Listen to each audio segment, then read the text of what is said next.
Hello and welcome to week 6 in sociology and technology. We're taking on probably well, it's the communication is one of the fundamental forces that we look at when we take on the postmodern perspective in sociology. So the changes in technology related to the transfer of information, and then we have the impact of commerce and the economy on social changes. So we see communication as kind of a hub of lots of ways in which society is changed and culture is defined. And in this class, we're looking at changes in technology over time impacting the way in which we communicate. Now, we've been studying communication. There's a technology of our understanding, our theories and understanding of communication have been around for a real long time, and technology simply becomes embedded in that. So here we have a communication model where we have how does information go from one person to the next. We have the sender encodes the information in terms of often language. We use language as a very efficient way to send the message. We send that through a particular channel, and that channel often defines the technology that's involved, but I could use oral, so I'm using, hearing technology, I'm using that. I could also write it down. I could also put it on a screen. I can, whatever, all the different ways in which I can send that information out. And then we see the receiver takes that information, whether they're hearing it, reading it, feeling it, and they decode it and they create a version of that information in their own mind. Now that loop comes around when that individual then re-encodes that information. We see that happening right here. We re-encode that information and we send it back, and the sender decodes that information, and they come to an understanding as to whether they were successful in communicating information to that other person. You might see this in the form of how we educate. So I might be in class and I might say the definition of psychology is the scientific study of human and animal behavior. Sent that information auditorily, it goes out, it's contained in two mediums. They heard it, but they also read it in the course book. It gets embodied in the mindset of that other person. I then take a quiz. I take that quiz and I put it out there and I say, what is the definition of psychology? And just now, the way I educate, the way I'm teaching, people can use the book and just copy it, and they probably do to get all the words, but that's my measure. And so the person has to take that information, read it from the course book, take it from their memory, and encode it into text into that quiz and send it to me. I then open up the quiz and I take that information as it's written to me and I decode it, and does it match? And if it matches, then I'm fairly assured that to some degree message was received. That feedback mechanism. Now, there is a concept within the world of communication called transactional distance. And what it refers to are two components of distance. When we think about distance between people, because we're talking about primarily human communication, distance can be defined in terms of time, the timing of things, and it can be defined as geographic distance. So we have these two factors. We have time and distance. All time and geographic, time and space is what talking about the concept of transactional distance. So I'll give you an example of transactional distance solely within the computer world. So if you're interacting with a computer, and now we've become very adjusted to the idea of a graphical user interface. We use a mouse and we point at things, and when we click on something, something happens. if you've ever had the notion or the experience, sorry, you're going around, you go to click on something and nothing happens. This is actually a breakdown in the feedback system. The feedback system, let's talk about this just as a computer model. I encoded my message by clicking on that. That got put into the program, but the feedback isn't coming back yet. I'm clicking on it. I click on it, it doesn't change color, it doesn't pull down a menu, it doesn't highlight, it just does nothing. And you're like, and this is anxiety provoking because these systems have become so adept at giving feedback that we think something is wrong. In fact, the first thing that we're going to think is we didn't actually click it. So what do? We click it again. We might click it numerous times, continuously, but falsely thinking that I haven't really clicked it, or I click harder, which of course doesn't work. And we're just going like, something's wrong. And we get increasingly frustrated with that. What you are experiencing is transactional distance and the effect that it has on the loop of this communication process. So imagine that you click it and you're waiting, and then it goes dark on its own, and you're like at this 3-second delay. And you're like, that is unacceptable. I operate on immediate recall. Now, let's put this in the classroom. So the nice thing about being in a classroom versus being online is you're face to face. So if I say something, or if I say something, the amount of time it takes for that information to get you is minuscule. It happens very rapidly at the speed of sound. When I write something on the board, it takes as long as I can get to give you as many cues that you know that word traveling at the speed of light to get that information. There's actually very, very little transactional distance. Now you get that. I sent the message out and I say, anybody give me an example of that? I'm going to check. I'm going to get first feedback to see if you got that. You raise your hand and say, we're operating pretty quickly right now, and you give me an example, and I stand there and look at you. And I delay my response. We're looking at a time delay in transactional distance. And you would wait, and what you're looking for is feedback again from you, from me, saying, I got it right. And I would sit there and I'm just looking at you. You would become, you might become, increasingly worried that maybe I'm stroking out right in the class and I'm not answering, because you would expect that I would answer right away. Say, yes, awesome. And that feedback loop, actually 2 feedback loops, and in the beginning of a third, is happening very, very rapidly. But yet, that is the very experience that we have when we are taking an online class. So you're listening to this. I don't know when I'm talking. It's now 12:41 on Saturday. And many of you, it's not even going to be available to you. This information won't be available to you till Monday. You might not look at it till Tuesday. The long delay in my information going out. I don't know. So I sit here without any feedback mechanism as I'm talking, thinking that you're going to get this video later. You then process that over time. And let's say there's something in here, there's a question and a quiz or something like that. And so you process it at a different time, and then you put your answer in the quiz. And you've probably come to understand, when is Mark going to get to grading this quiz?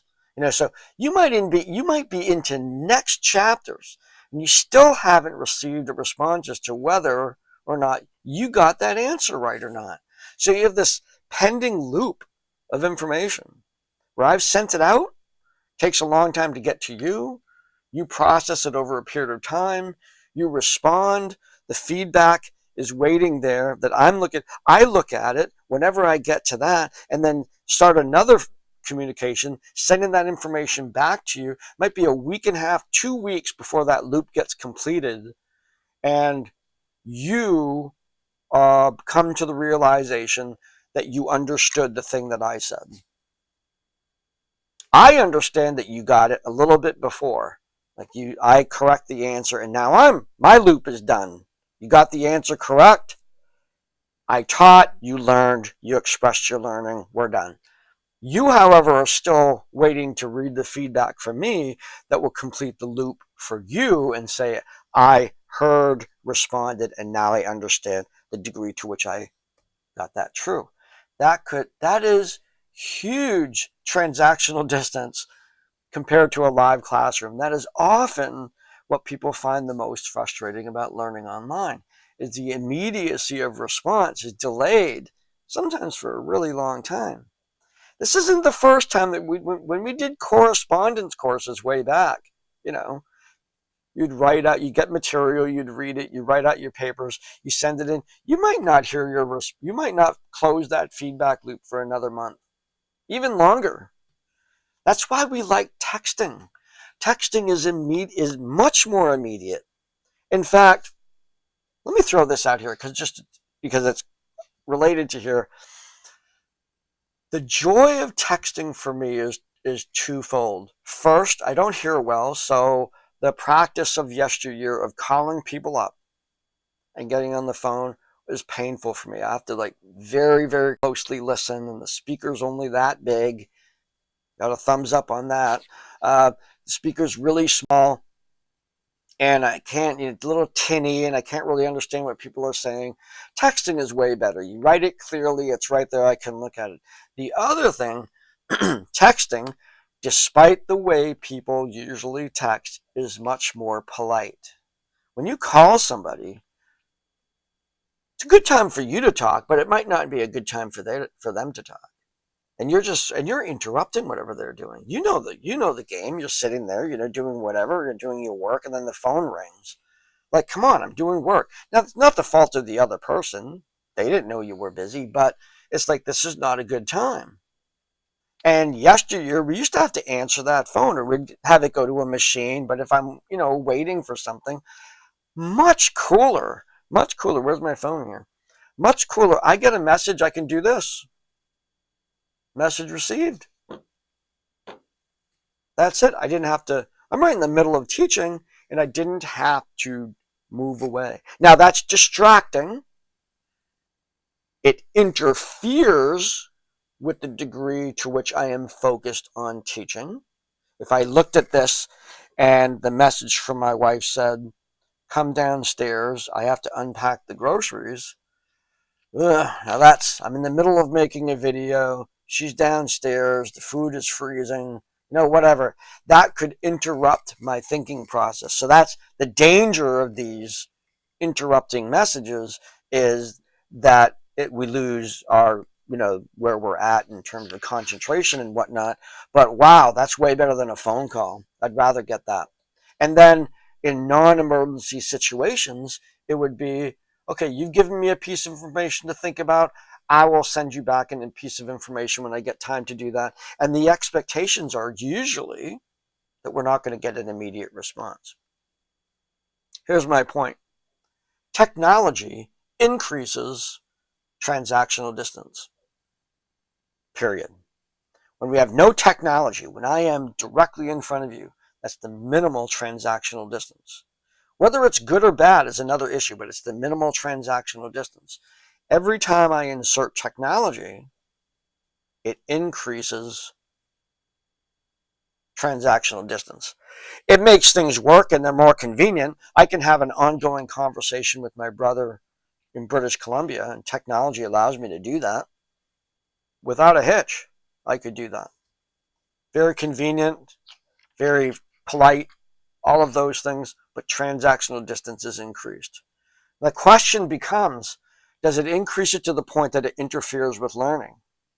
That becomes not only a question of communication and the effect of technology on communication, but also the ways in which teachers and learners use technology in order to teach.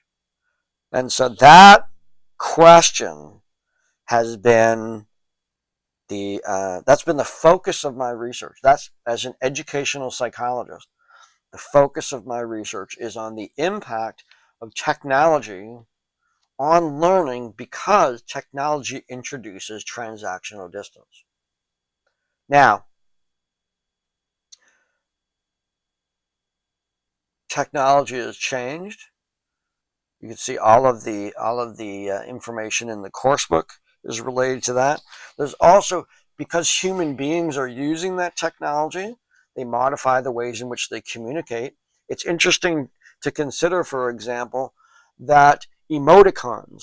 Now, emoticons are like the smiley face, and of course, then there's a person that's like this. We have all these ways in which we use ASCII text, just regular text, and the shapes to imply an emotion or something like that. And the smiley face came along in order to allow us to present sarcasm in a text. So if I say something like, your hair looks like it got run over by a lawnmower, and I just leave it at that, it comes across as rude and unpleasant. If I say, your hair looks like it got run over by a lawnmower, and I have a little emoticon there that had the little sideways smiley face, then you know I'm just kidding. Might not like it, but you know I'm just kidding.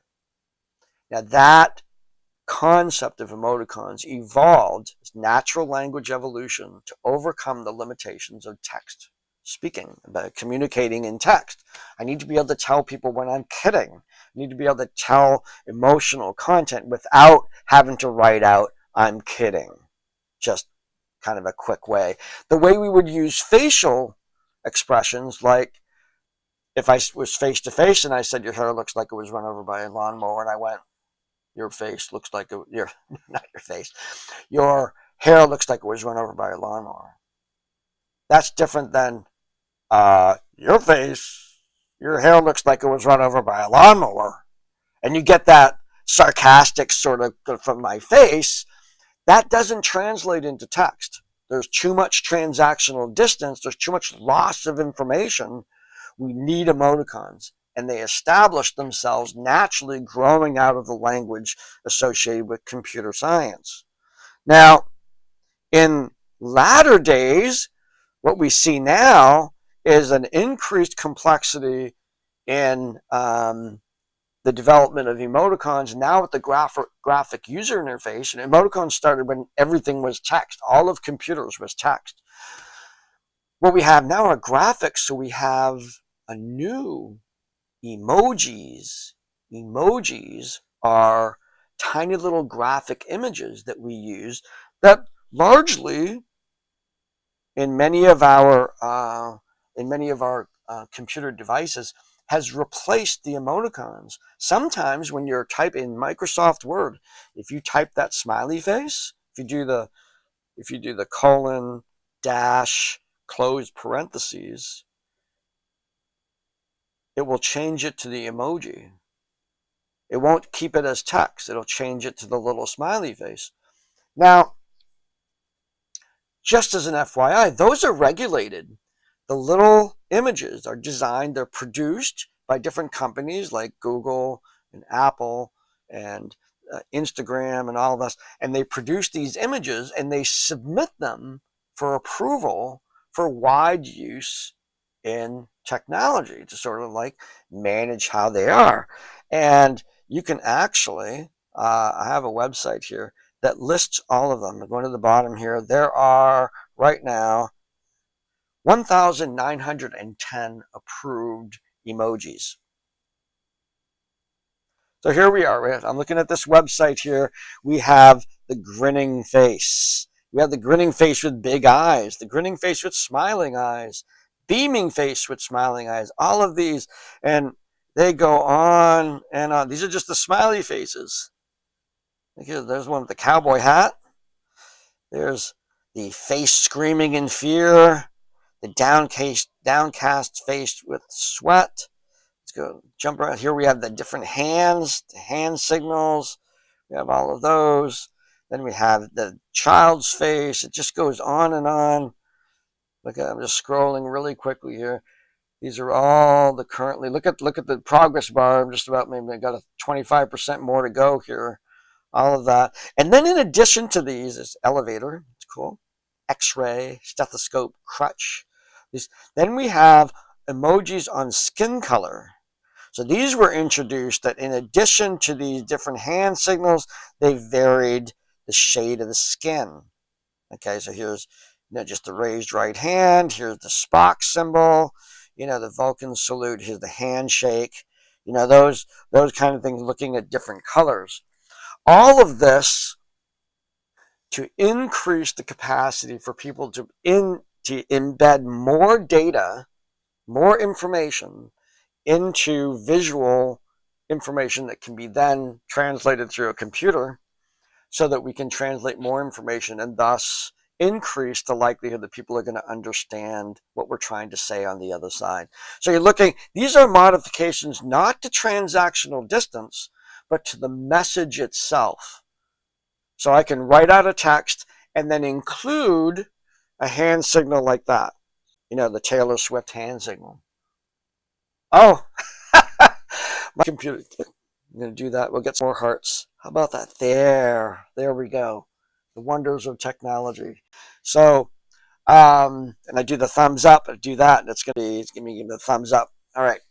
So, all of these pieces increase the likelihood that the information on the other side of that communication is going to be understood. Now, one last piece here.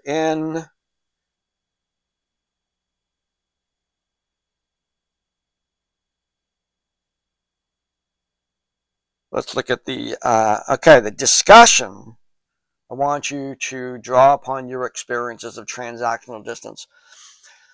Some of you, obviously, you're taking an online class, and I would imagine that all of you have taken a face-to-face class, and the difference between those should be apparent. But there's also other ways. When you've had family that used to live close by, now they live far away, or you have an individual who, let's say, used to call them all the time, but their hearing has gotten so bad that you're left with texting. Just each one of those, every time transactional distance happens, and my research looks at the relative comfort level that people have with using communication technology and how useful they find that in achieving their communication goals. So persons who struggle with texting on their phone and stuff, not only is it the transactional distance inherent in using texting as a way of communication, but the individual is not enjoying themselves very much, or they might find it too frustrating that the experience of the transactional distance is so disheartening and so long that they just refuse to communicate that way. So, in fact, tonight, and I just read this article. Tonight is the 50th anniversary of Saturday Night Live, and they have a special show that's going to be going on. I haven't watched Saturday Night Live in decades, but I was reading an article about it, and one of the things that they're featuring is there is an individual, the set designer, the person in charge of set design, has been there since day one. This individual has helped design all of the sets through the entire history of the show, still there, still working full-time, not leaving, not doing any of that, has appeared on many, many, many dozens of skits as a character in the skits that are going on. And when the article that I read is about that individual and their experiences with Saturday Night Live over the last 5 decades.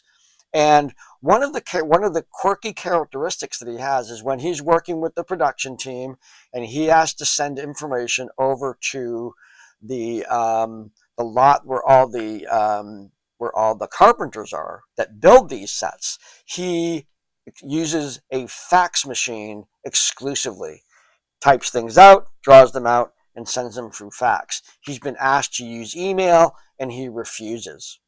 So just this little quirky thing. They, of course, are very forgiving for him because he's been there for 50 years. He's best at what he does. But he uses a fax machine to send this over. He says because it's more reliable. The technology is more reliable. I know how it works. I don't do this email thing.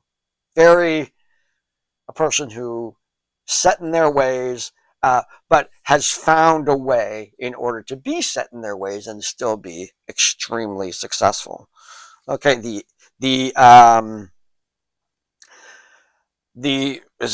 quiz, however, I introduced to you when I was getting my master's degree in instructional and performance technology, I took a course in education technology, education communication.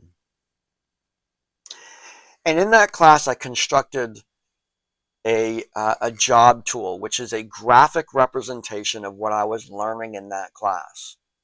And it was a technology program, the most useful degree I have by far. So I created this graphic that I give to you here. Here we have the teacher. This is very similar to the communication model. Has this information going from the teacher, that little block in my head. How do I get that block into your head? How do I get that information over there? And we see we have the teacher's field of experience. We have the learner's field of experience. These are the contexts in which we're working in. The objective across the top to transfer knowledge or skill. And we have a arrow that goes about a third of the way down here. We have methodologies where the teacher is very much in control, and methodologies where the learner's more in control of the learning experience. And we can take those and we can divide them up into categories. And we have adaptive, reflective, discursive, and interactive. So we can have adaptive, reflective, discursive, interactive methodologies to try and translate information from the teacher to the student. And those vary by instructor control. Then at the same time, we have that kind of the sideways. What is that shape? Shorter on the top. Anyway, that polygon right there. And we have on one side more instructor control versus the other side more learner control. But these define what we call our cold media and hot media. So when we're defining the actual materials that we're going to use for instruction, they range along this continuum of hot to cold, or cold to hot, depending on whichever. So over on cold media, instructions on a page. There it is. That's it. Consider verbal symbols. Then you look at visual symbols, a little bit warmer, but not much. And those are called abstract because these symbols represent things. The language represents something. I'll go to the graphic here. So abstract reference. Then we have recordings and pictures, motion pictures, televisions, exhibits, and then the crossover here on field trips. So this video is a recording. That's a little bit warmer than just visual. At least it's moving along a little bit. Then you have motion pictures, television, exhibits, and all this increased complexity. And then you have the most inactive. These are iconic. Then you have inactive here. We have demonstrations, dramatizations, contrived experiences, and then direct experiences. So if I'm trying to get this square into your head, I can use any one of these methods. Right here, verbal symbols. I can use any combination of these. We can see an exhibit on squares. You can take a field trip to where squares are made. I can demonstrate how to make a square. I can use a square in a dramatization about the life of squares. I can have it contrived. I can have you make your own squares. Whatever squares are, whatever it is. So let's say you're learning how to use a machine to create something. You're going to have written instructions. You're going to have visual instructions. You might be able to look at a video of someone doing it. Then you have the different levels of that motion picture, television. You might go to an exhibit of different ones that are there. Field trips, people demonstrating, people using it in the context of their work. Then you can have here's thing to create that when the instructor says, create this. That's contrived. And then ultimately, you go out on your internship and you're working in the real world, and that's direct experience. So all of those experiences move from cold to hot. And if we wanted to kind of, what are we measuring and what does that temperature measure? And I think it measures how involved are you going to have to be. You get pretty passive when it comes to cold media. You have to be active when you're doing hot media. So when I ask you in the quiz to tell me about cold and hot media experiences that you've had, think about that way in which we're measuring temperature. And then the third question is for you to compare. To what degree did they contribute to your education? Now, there are things that you can only learn through cold media. It doesn't mean that they're not engaging or they're not useful or whatever. I mean, you really can't have personal experience with quantum mechanics. It doesn't happen that way. You're going to have to read about it. You're going to have to look at models about it. All that, with the models are not even real. They're just theoretical models that explain concepts that are theoretical. Theoretical model explaining theories and models that we don't fully understand. I mean, it just gets more and more abstract. Whereas there's other things like how to change a carburetor, right? That you can read about that till your eyes are blue. Way better to actually get in there and see how that carburetor works. But then you only know how to change that kind of carburetor. Might have to go back to those more abstract or iconic ones to see, well, maybe I need some general information about carburetors so that I can change any carburetor that comes across my desk. Okay, so that's what I'm looking for you to do this week. We have the discussion on transactional distance, and we have the quiz on cold, hot media, and a discussion on the differences of those. So that's it for this week. Have a great week and take care.